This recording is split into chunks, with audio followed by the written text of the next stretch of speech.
Lex Johnson here, and I discuss all things health, wealth, and real estate.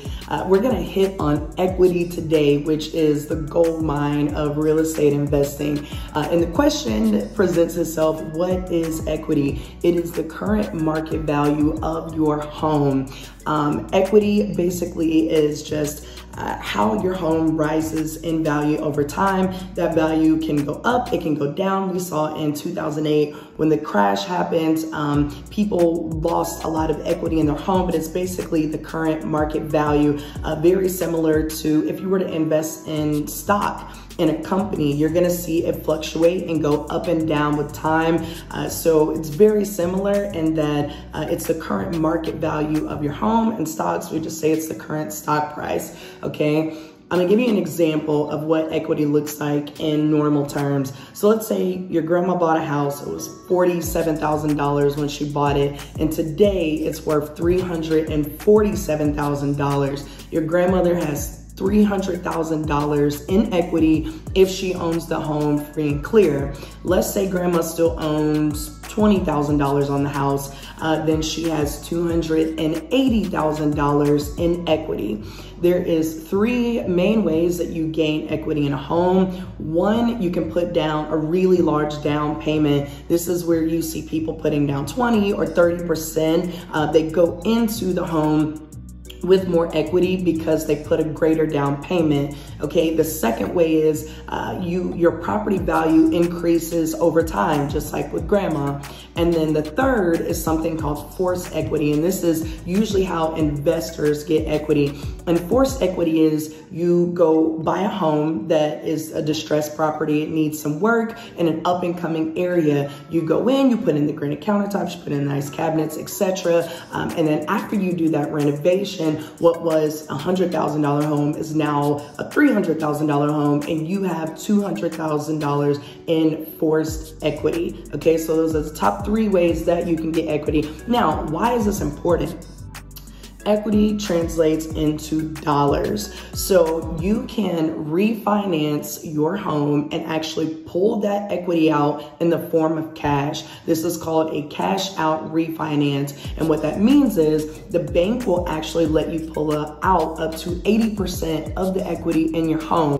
An example of that is we have a home that's free and clear, it's worth $300,000, and we can pull up to 80% of that equity out. That means the bank would cut us a check for $240,000, okay? Now, on the other side of that, let's say we still owe 20 grand on the mortgage for a $300,000 house.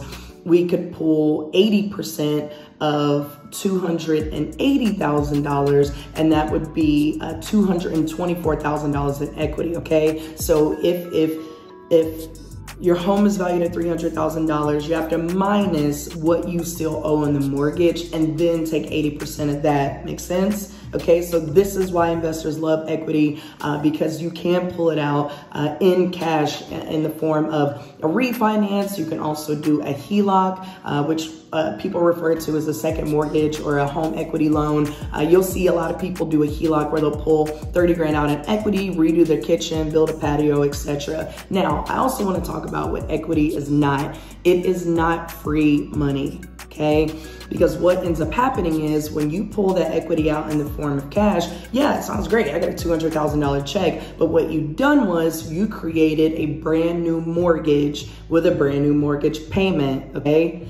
So it is not free money in the sense that you are creating a brand new mortgage when you pull the equity out of your home with a new interest rate, a new mortgage payment, etc. However, investors love this because one, it gives you access to capital, which you can then use to go invest in other properties. Two, it's tax-free, hello. And then number three, this is how real estate has created more millionaires than any other investment. This is why it's important to get in the market and to get into home ownership, because when home equity rises, you are gaining equitable value in your home. In the last quarter, the average homeowner has earned $51,500 in equity. That's just over the last 3 months. Okay, so, but if you don't own any property, when the market value increases and equity increases on homes, you're not locked in to get it, okay? So this is why it's important to just get started, get in the game, and get going. I hope this video helps. If you're not already, like, subscribe, follow me on all my social media handles. It's Alex Johnson, MMXIX.